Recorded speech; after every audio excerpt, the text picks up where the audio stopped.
আমি তুমি ছাড়া অন্য কাউরে বিয়া করুম না। পালাই আইছি আমি বিয়ার থেকে। চলো তাড়াতাড়ি কাজে অফিস যাবো, বিয়া করবো চলো। সি সি সিরিয়াত শেষমেশ এটা কি করলি? তুই তোর বাপের অফিসের পিয়নের মেয়ে বিয়ে করলি?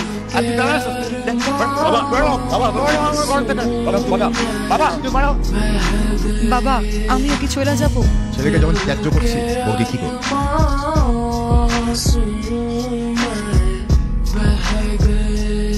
কি চাস তুই? তোমরা আমাকে না দেখে থাকতে পারো, আমি তো একটা ফালতু পোড়া, আমি তো তোমাদেরকে না দেখে থাকতে পারি। মাইয়া ডাকো। মাইয়া যেখানে থাকার সেখানেই আছে। মরলা তুমি লাগিয়েছো মাইয়া নিয়ে বক্তব্য কি দাস খাও না। তুই বল আমি একটা দয়া আমি খাওয়া দিতেছি। দিন থাকলে দিন মেরে দিও তো।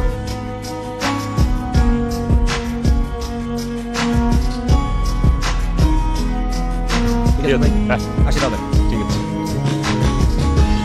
তুমি বললা না যে তুমি এতগুলো টাকা হঠাৎ করে কোথা থেকে পাইলা? আরে পাইছি, আমার একটা ফিফটি ছিল, আমিও বলছি। আমার ইউনিভার্সিটিতে পড়ার স্বপ্নকে পূরণ হবে আদৌ? 100 বার পড়াশোনা করতে হবে, 100 বার। তোমার নিজেরই তো পড়াশোনা শেষ হয়। তুমি দুজনে পড়াশোনা করছো, একসাথে চালাতে পারবা? আমার পড়াশোনা করার ইচ্ছা নেই, তুমি পড়াশোনা করলে হবে। দেখো আমি পড়াশোনা শেষ করে ভালো একটা চাকরি করবো, তারপর তোমার সব টেনশন আমি দূর করে দেবো। আমার ছোট্ট একটা ফ্ল্যাট হইব, ছোট্ট একটা সুন্দর দেখে গাড়ি হইব, আর তোমার নিয়ে দেশ বিদেশ নিব। সব বলবো, আমি পড়াশোনাটা ঠিকঠাক করে শেষ করবো। তুমি আমার জন্য ঘর ছাড়লা, বাপ মা ছাড়লা, এখন আবার আমার জন্য তোমার এতগুলো টাকাও জোগাড় করতে হইতেছে। তুমি কখনো বদলায় যাবে না? বদলে যাবো। ধরো এরকম হইতে পারে না একটা সময় যায় তোমার আমার আর ভালো লাগতেছে না। তুমি আমার মারো, আমার কাটো, আমার কাইটা কিছু কিছু করে জানিয়ে পারছো না, পুরা করতে দিই পারো। তো ভুল করে ফেলছি, আমি ভুলে সাজাও পাইছি। এই যে দেখো ডিভোর্স টাকা, অন্তরা আমার ডিভোর্স দিয়ে আমার ছেড়ে চলে গেছে। ডিভোর্স দিলে দিচ্ছে অন এই বাড়িতে জায়গা নেই। ও তো ডিভোর্স দিয়ে বাড়িতে চলে আইছে, ওর ভুলও বুঝতে পারছি। ওরা এখন ক্ষমা করে দেয়। যা তুই ঘরে যা।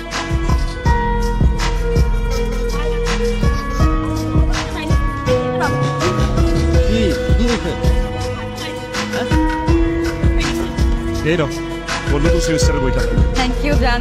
মনোযোগ দিয়ে পড়াশোনা করবে, খুব ভালো রেজাল্ট করাবে।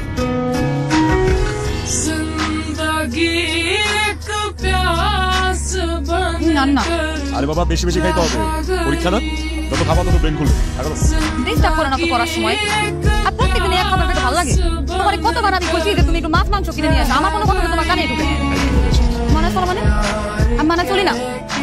গত 2-3টা মাস ধরে 4-5টা কাপড় পরেই আমি ক্লাস করতেছি। আমার ক্লাসমেটরা আমার বান্ধবীরা বিভিন্ন জায়গায় খাইতে যায়, ঘুরতে যায়, আমি তোমার কাছে জীবনে টাকা চাইছি এসবের জন্য? একটা জামা কিনে দিতে বলছি তোমারে? তোমার জানি খরচ না হয়, এর জন্য এই এক রুমের বাসা আমি তোমার বদলাইতে বলি না। আর কেমনি বানায় চলবো আমি বলো? অন্তরা, এটা তোমার হাজবেন্ড রিয়াদ না? তুই এখানে ভ্যান গাড়িতে জুতা নিয়ে কি করে? ও ভ্যানে জুতা বিক্রি। চলো তোমার হাজবেন্ডকে রেজাল্টের খবর দিয়েছি। হাই ব্রো, চিনতে পারছেন আমাকে? চিনতে পারছো? ওই যে টুটুল। হ্যাঁ বলেছে। কি অবস্থা ভাই, কেমন আছেন? জি আলহামদুলিল্লাহ ভালো আছি। ব্রাদার, আপনার ওয়াইফের তো আজকে রেজাল্ট দিচ্ছে, ও তো ফাটাই ফেলছে। আচ্ছা তোমার রেজাল্ট দিচ্ছে? ভালো রেজাল্ট করছে তো জানিও, মিষ্টি নিয়ে এসেছি, খাইলাম। বইলো না, টুটুল এত খাবার খাওয়াইছে, এখন আর কোনো কিছু পেটে দেওয়ার মতো এক ফোঁটা জায়গা নেই। তোমার পরীক্ষার রেজাল্ট দিল, এত ভালো রেজাল্ট করলাম, চাকরির ইন্টারভিউ দিলাম, আমরা জানিলাম। বইলা গেছিলাম, কি যে গরম লাগতেছে। সারাদিন এসির মধ্যে ছিলাম না, আমার বাসা আসার পর থেকে অনেক গরম লাগতেছে। রিয়া, তোমার শরীর থেকে না এরকম ঘামের গন্ধ আসতেছে। যাও তো যাও, কত করে আসছো? শরীর থেকে ঘামের গন্ধ আসতেছে, তুমি নিতে পারতেছো না? তোরা একটা সময় আমার ঘামের গন্ধ তোর কাছে পারফিউমের গন্ধের চেয়ে বেশি ভালো লাগে। এইসব বলতেছো তুমি? কবে আমার তোমার ঘামের গন্ধ পারফিউমের মতো লাগছে? এত তাড়াতাড়ি বদলে গেল। একটু তো বদলাবই। আগে ছিলাম এসএসসি পাস আর এখন অনার্স পাস। এতদিন খালি আমি চোখ বন্ধ করে আর মুখ বুঝা পড়ছি আর পড়ছি। এই ঘরটা চারদিকে তাকায় আমি দেখি নাই ঠিক মতো, কিন্তু এখন এই ঘর, এই সংসার আর এই তুমি আমার অপছন্দের। তোমারও পছন্দের? তুমি তো আর আগের রিয়াদ নাই। তুমি এখন একটা সিএনজি ড্রাইভার, মাঝে মধ্যে ইনকাম বেশি করার জন্য ভ্যানের মধ্যে ফেরিও করো।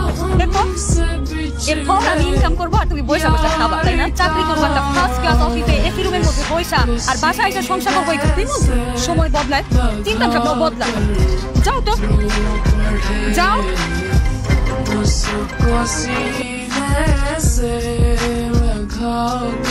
হ্যালো, আমার চাকরি হয়েছে আলহামদুলিল্লাহ। ভালো স্যালারি। আর অফিসে যাওয়া আসার জন্য গাড়িও আছে।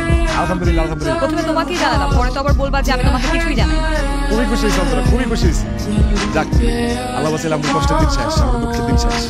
শোনো, আমি আজকে বাসায় ফিরবো না।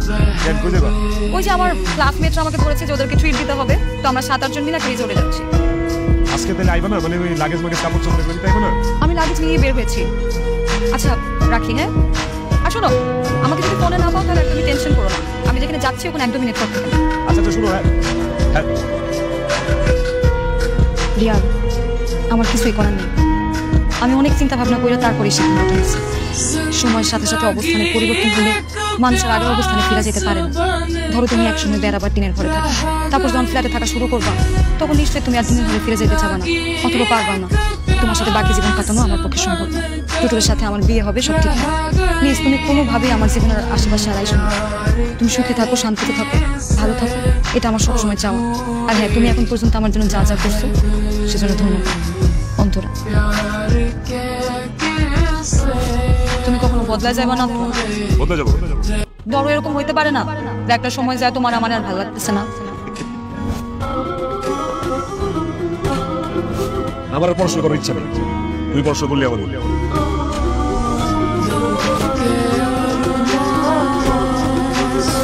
আরে কষ্টের দিন আর বেশি নাই। আমার ভাবি মানে আমার বইয়ের পড়াশোনা যেদিন শেষ হইব সেদিন আমারও কষ্টের দিন শেষ হইব।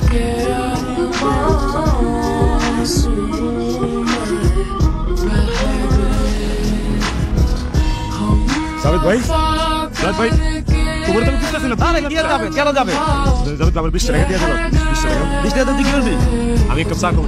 চার দাম তো 6 টাকা, আর 14 টাকা কি করবি তুই? বইয়ের সেমিস্টার দিয়ে দেবো জাভেদ ভাই, কিন্তু জানো আমার বইয়ের পড়াশোনা পিছনে অনেক টাকা খরচ হয় না। ও আবার সেমিস্টার। জাভেদ ভাই, জাভেদ ভাই তুমি এমনি বদলে গেলা, তুমি আমার সাহায্য করতে জাভেদ ভাই।